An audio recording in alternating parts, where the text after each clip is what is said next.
Greetings to everyone here, and I thank all the wonderful people out there, especially Pastor Anil, his brother, and all, for having me here on this platform to share the word of God with all of you. The topic for this evening is blind and loud.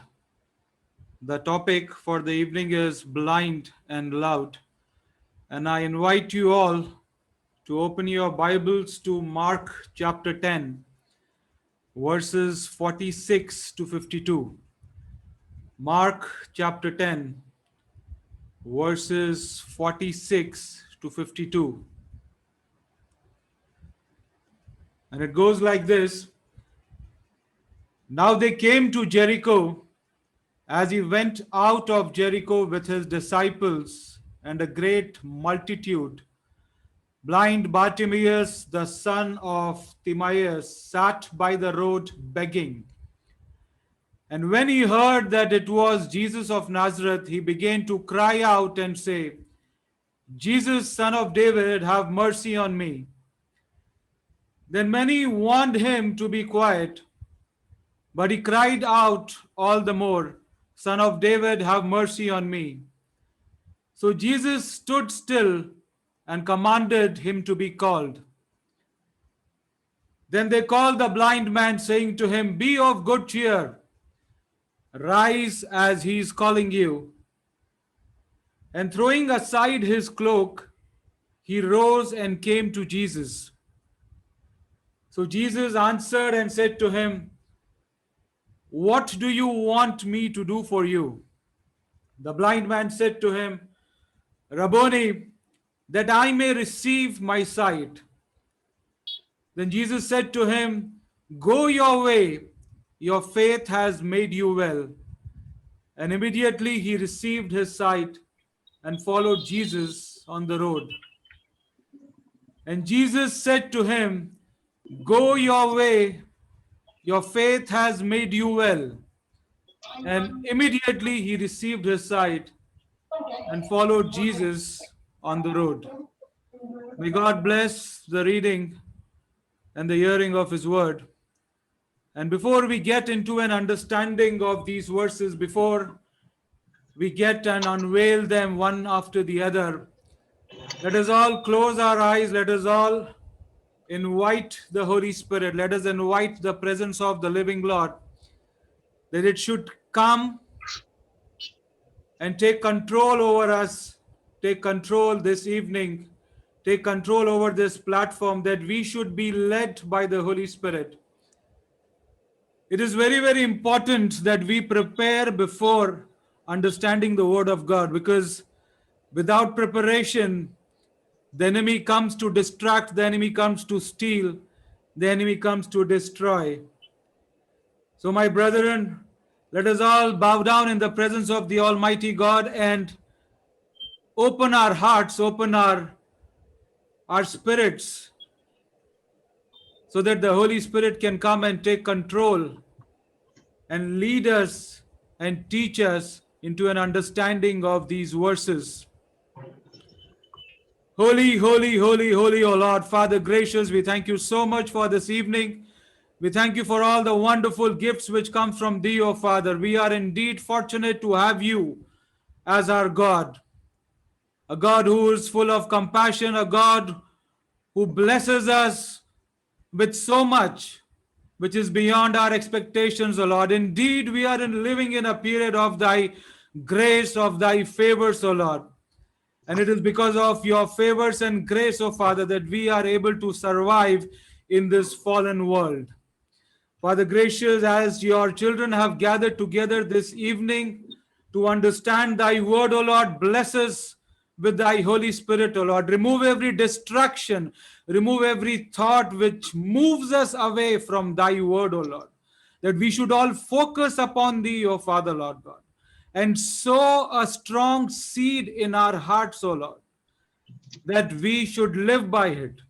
Not only shall we the hearers of thy word, but we should also be the doers of it, O Lord.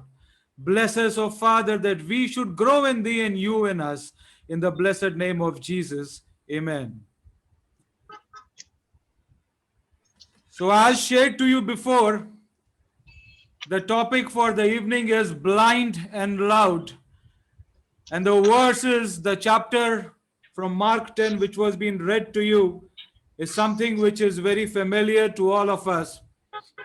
And if we see into the ministry of Jesus, the time while he was walking on this earth, there were a lot of signs, wonders, and miracles which he performed. And a majority of the miracles which he had done were giving light to the blind, were taking away their darkness, were blessing them so that they could see both physically and spiritually. And one such wonderful case we have here in our midst, because most of the miracles of the blind which Jesus had done, we are able to only see this man Bartimaeus, as his name has been read out to us in the Gospel of Mark. So we know that it was Bartimaeus who came down to be healed.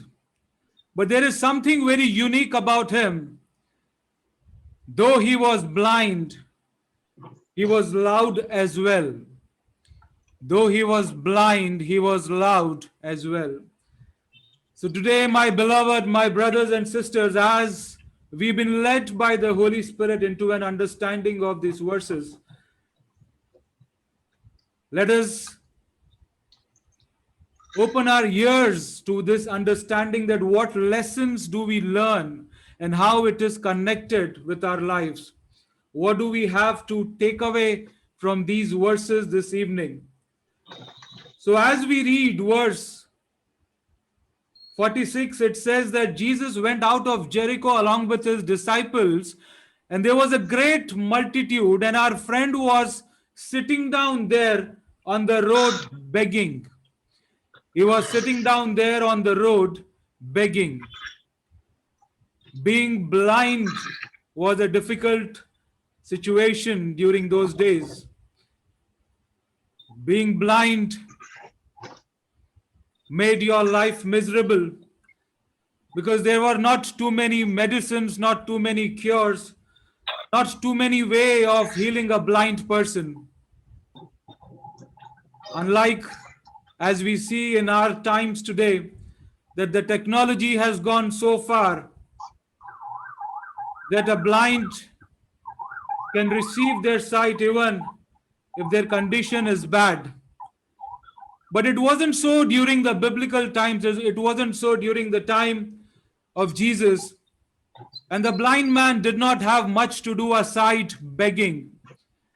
So as we read here in verse 46, it says that Jesus, along with his disciples and a great multitude, were passing by, and Bartimaeus was sitting down on the road begging. And when he heard that it was Jesus of Nazareth, he began to cry out and say, "Jesus, Son of David, have mercy on me." When he heard that it was Jesus of Nazareth, he began to cry out and say, "Jesus, Son of David, have mercy on me."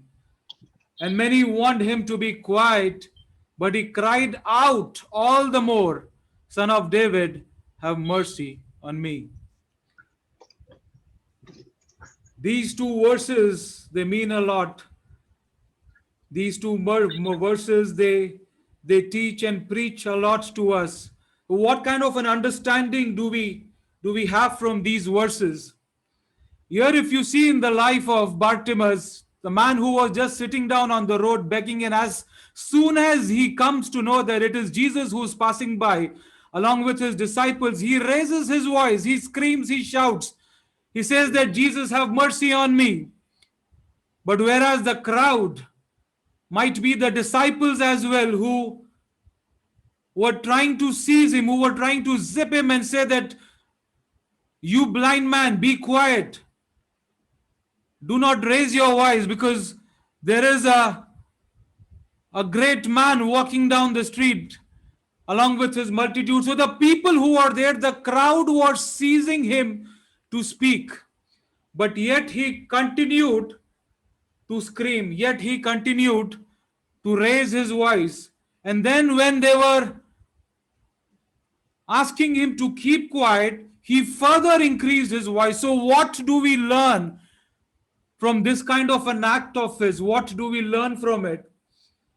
We learn that his attitude was an attitude of being persistent, an attitude of being persistent. What is persistence? Persistence is no matter what situations come in your life, you still to continue what you believe in. No matter what comes across in your life, you still continue to being steadfast, to still being goal oriented, to being focused, to being courageous, to speak out loud and to believe in yourself. Today, my friends, my family, my beloved, if we look into our lives, many a times it happens that we tend to seize ourselves, we tend to seize our way forward in life because of the voices we hear around us, because of the distractions which come across us, even in our walk of life, even in while reading the word of God, even while being in our offices, even while being in our families, there are so many voices, there are so many people of influence, there are so many spirits which move around, and they tend to seize us, they tend to keep us quiet, they tend to zip our mouth. But the word of God says that we have to be persistent. We have to be steadfast. We have to believe in ourselves. Because unless we believe in ourselves, unless we know that we are doing the right thing, we will not be able to move forward in life. That is where we'll get stuck up. Just imagine if Bartimaeus was sitting down on the road and when he knew just that Jesus is passing by, he raised his voice once, and as soon as somebody raised his eyebrows and shut him down, said that why do you have to scream? If he would have kept quiet, would he had received that miracle in his life? Would he had received that blessing in his life? Today the word of God is encouraging each and every one of us to understand that we should have an attitude of being persistent in our lives. And the few most common habits of persistent people are to be goal oriented, to know that where are we heading, be it your business, be it your job, be it your families, be it your relationships, be it any walk of your life. You should know what you're doing. Because a confused mind, a confused spirit will always be in confusion and will not be able to move forward. You will not know what is happening in your life. You should be focused. You should be adaptable. If Bartimaeus was not adaptable to that situation by knowing what he should do, he would have kept quiet. He would have shut his mouth and sat down and would have gone back begging. Would have said that today is not my day because Jesus will not heal me. The voices all around have taken over me and I cannot do anything. Moreover, I am blind. We have to be courageous in our lives. We have to be courageous in our lives and be goal oriented. We should know that no matter what situations come in our life, no matter what fears come in our life, no matter how difficult things are, yet we have to be focused, yet we have to move forward, yet we have to have an adaptability of that situation. Today, my friends, my family, if you look around, how the world is turning, how there is fear everywhere, how unprecedented times are around us, where there is so much of chaos, so much of confusion, so much of fear, especially of this virus, especially of COVID-19. Every day you just come across so much of information about it that you tend to read it more than reading the word of God. Focus in more than focusing in your life, in your relationship. You just pick up your phone and it is all about COVID. You just call your friends, it's all about COVID. You speak up to your children, even they come and say that dad or mom, this is what happened, that is what happened. The enemy has created such a situation that so much of voices are all around us, so much of spirits are all around us who distract us from the word of God and make us to believe and live in fear. Make us to believe and live in fear. Today, even before we try to step out of our house, we think twice. Even going to the temple of the Almighty God, even going to church where the presence of the Almighty is felt, even going to His holy sanctuary when the word of God is spoken out, we think twice. We think twice. This is what the enemy has taken. This is what the enemy has sown in our hearts, in our spirits. The spirit of fear that we do not know where we are leading to because we are living in that fear. We have to decide. We have to decide that whether we have a zeal towards our goals or do we have an excuse towards them.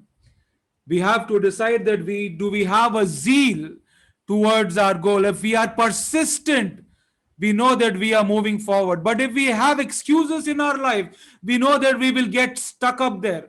Because just think about it, to be very practical with each and every one of you, I am sure that there might be things which attract you. It can be your job, it can be your business, it can be music, it can be books. I'm sure that everyone has an hobby, everyone has some attraction in their life, some things which mean a lot to them.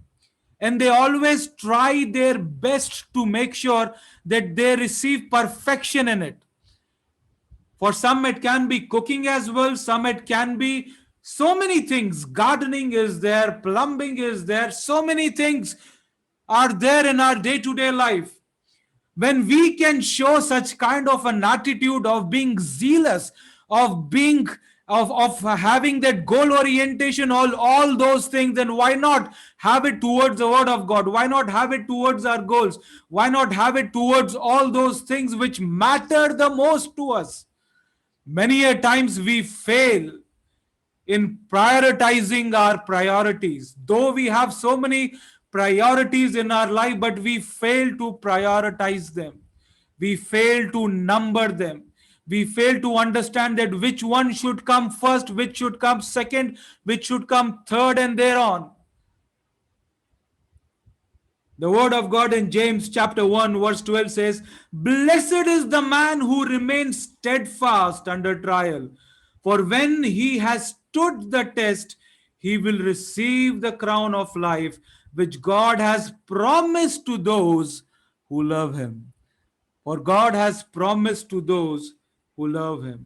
How blessed is this promise, how blessed is this assurance, how wonderfully God is saying to each and every one of us on this platform this evening that my brothers, my sisters, my beloved, that if you are able to stand tall, if you are able to be steadfast even in your trials, in your situations, the word of God says that when you are standing tall in your tests of your life, he will bless you with the blessings of the crown of life. He will honor you. He will raise you. He will praise you. The word of God says that when you keep your garments clean, when you do not allow your garments to be soiled, he says that he will take your name right in front of the angels, right in front of his Father, and he will exalt you. He will raise you up high. He will say that these are the children of mine whom I have chosen, whom I have called. What a promise this is to all of us. And the word of God is encouraging, the Holy Spirit is encouraging each and every one of us, even the little ones. Even the little ones, all you little angels, the word of God is encouraging to you all that be persistent. Today, if you say that I want to do something in life which is a positive way of increasing, stick on to it, hold on to it, do not get discouraged, do not get, do not discontinue that task. Be steadfast, be it your spiritual life, be it your walk with God, be it your relationship, be it your business, be it your job, be it anything in your life. Be persistent about it, be steadfast about it, be focused about it, that the good Lord in due time will make sure that He crowns you with the crown of life, will make sure that He will exalt you, will make sure that He will bless you. The most important thing for us to understand as we go back into the story, that as our blind friend was screaming and shouting, and when they were trying to zip him up, when they were trying to shut him down, he even further raised his voice.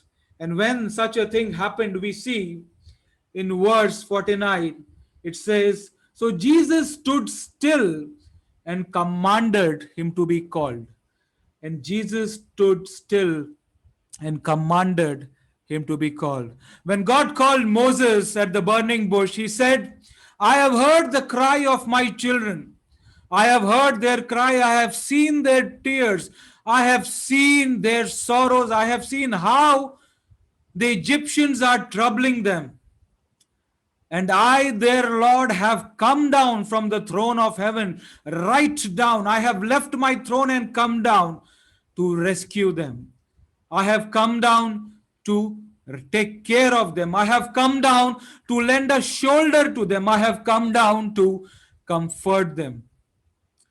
My friends, my family, this is what happens, that when you are persistent, when you walk right in the sight of the living Lord, when you continue to hold on to His statutes, hold on to His doctrines, hold on to His word, the word of God says that He will come and rescue you.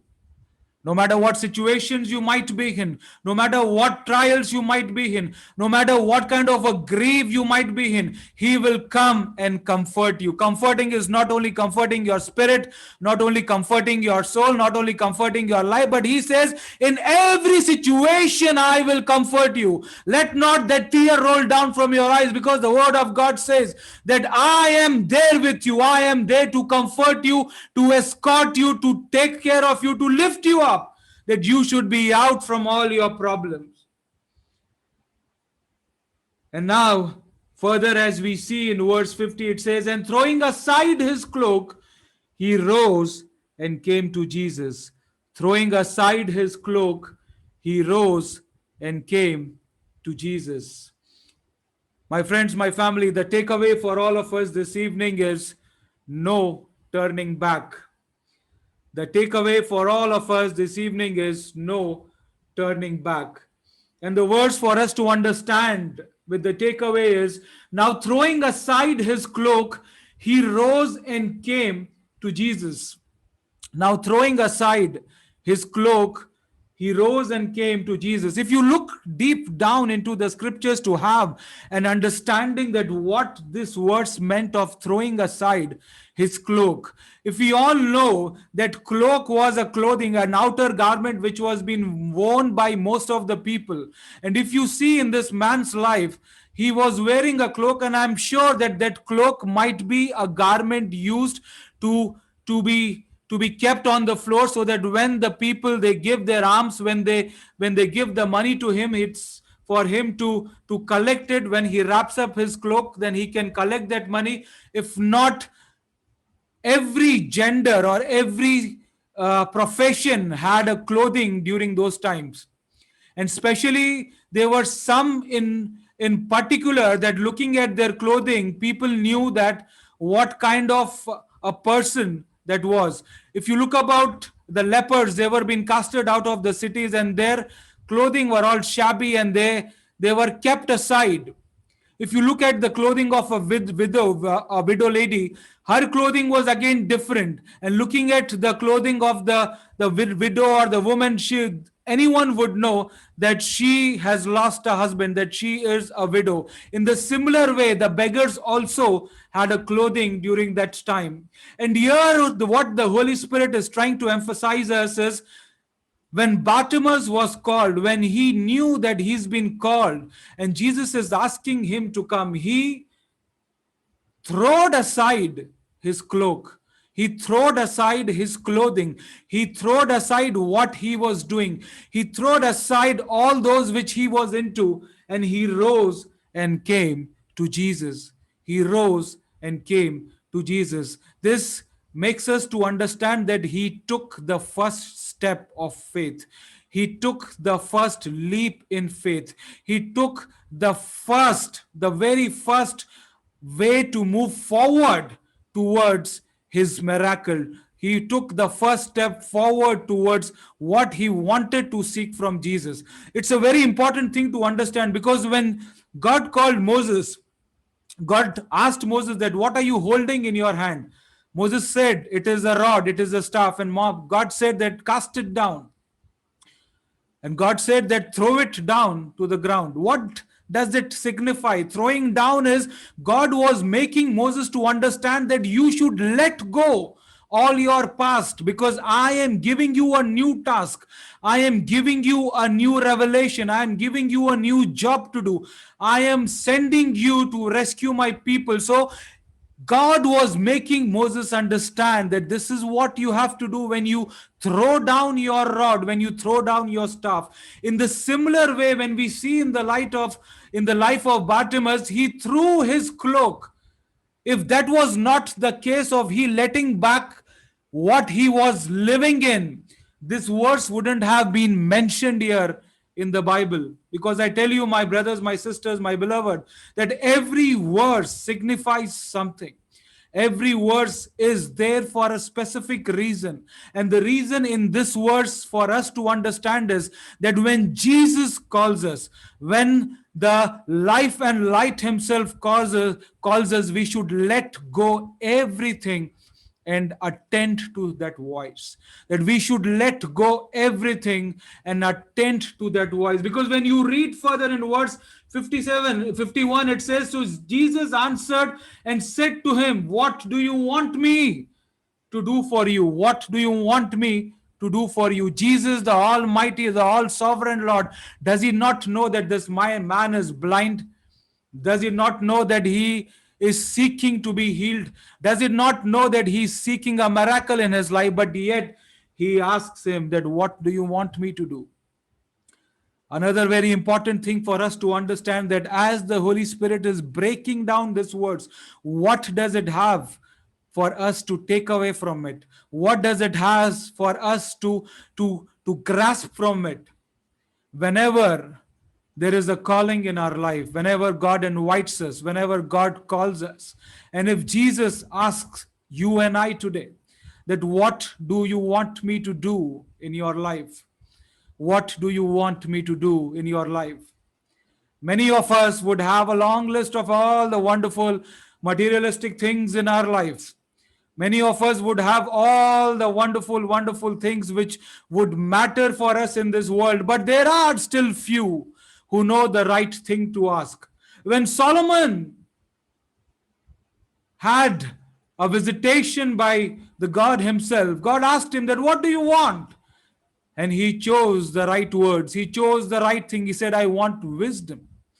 And God said, I'm so pleased with what you have asked me, my son, that aside the wisdom, I will give you all the riches, all the best of the best. So it is very important for us to understand that when we are in the presence of the Lord, when we go to church, when we are in prayer, when we commune with him, when we have a relationship with him, we should always ask for the right things, for the right manifestations, always ask for the right things which can lead us towards him. And when we do the right thing, he will certainly bless us with more. He will certainly bless us with more. So we see in the life of our brother here, Bartimaeus, when Jesus asked him that, what do you want me to do for you? He very clearly, very precisely said, Rabboni, which means Rabbi, that I want my sight. He said, teacher, I want my sight. He said that I want to see. I want to see both physically. I want to see both spiritually. He asked the right thing. He said, I want to have my sight back. I want to see. I want to see. A question for each and every one of us. A big question for each and every one of us to understand this evening, my brothers, my sisters, that when we go in prayers, when we go in the presence of the Almighty God, and when He asks that, what do you want? Do not raise a question, doesn't not God know what is the desire of my heart? Because as we all know, to give you a small example, when the baby cries, the mother knows that she has to give attention to the baby. It can be that the baby is wanting to be fed, or the baby is hungry, or the baby requires the mother to come and attend to him or to her. In the similar way, that when we come in the presence of the Lord, when we cry out to Him, when we reach out to Him, when we have a communion with Him, when we establish a relationship with Him, He will certainly ask us that, yes, what can I do for you? What do you want in me? The word of God is saying to each and every one of us that when we go in His presence, we should seek out, that God should open our eyes, that God should open and take away our spiritual blindness, should take away our spiritual blindness away from us, that we should see what God has assigned in each and every one of our lives. My friends, my family, my beloved, one very precise thing which the Holy Spirit is trying to share with each and every one of us this evening is, we are being created for a reason. We are being created for a purpose. Nobody has been created by the blessed hands of the Almighty God without any reason. There is a reason in our life. The reason is not the materialistic reason, but this reason is a spiritual reason, because our life is not limited to this world. Our life is far beyond this world. Our time in this world is very, very limited. So let us not stick on with all the materialistic things with this world, but rather open our eyes. And it can only happen when we seek His presence. It can only happen when we ask the good Lord that He should open our spiritual eyes to see the purpose which He has laid in our life, to see that what kind of a glory and a manifestation of the living Lord is right ahead of us. It's very important, my friends and family, to know our life is not something that we wake up every day and we have a routine life and we go back to sleep doing our routine life. Our life is far, far, far beyond that. And unless we understand the very purpose of it, unless we understand the very purpose of our creation, we will not be able to move forward. We will not be able to understand our God. We will not be able to know the gifts which He has kept in store for each and every one of us. It's very, very important. I am not saying that sticking on to the materialistic life is less important, but then at the end of the day, you should know, because the choices which you make today in this life will depend on the life thereafter. The choices which you make in this world, in this life, will depend on your life thereafter. When we read verse 52, it says, "Go your way," Jesus said to Bartimaeus, that go your way, your faith has made you well. Hallelujah to this. Go your way, your faith has made you well. And immediately he received his sight and followed Jesus on the road. Immediately he received his sight and followed Jesus on the road. A very, very important verse for each and every one of us to understand, because this is the word which will connect us in our days ahead. This is the verse which will connect it with our life ahead in Christ, in God. This is the verse which will connect us in our moving ahead by holding the word of God. Because if you very keenly see that what happened in this story, what happened there, when Bartimaeus was blessed, the miracle took place. When he was being blessed with his sight, God said, Jesus said to him that I am blessing you because of your faith. You will receive what you have asked for. I am giving you what you have been seeking for. I have answered to your call. And he received his sight. But thereafter, my friends, my family, my beloved, what did he do? What did he do? He did not go back to begging. He did not go back to that old life. He did not go back to where he started from. He did not go back to his house. He did not go back to where he had started his walk in faith.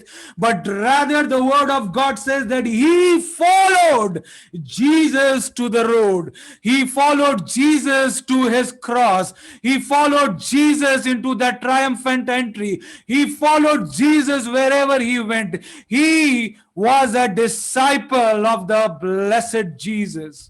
My friends, my family, today it's a big task for each and every one of us to understand that when God calls us, when God says that what should I do for you, are we asking him the materialistic things of this world, or are we seeking out for a relationship with him?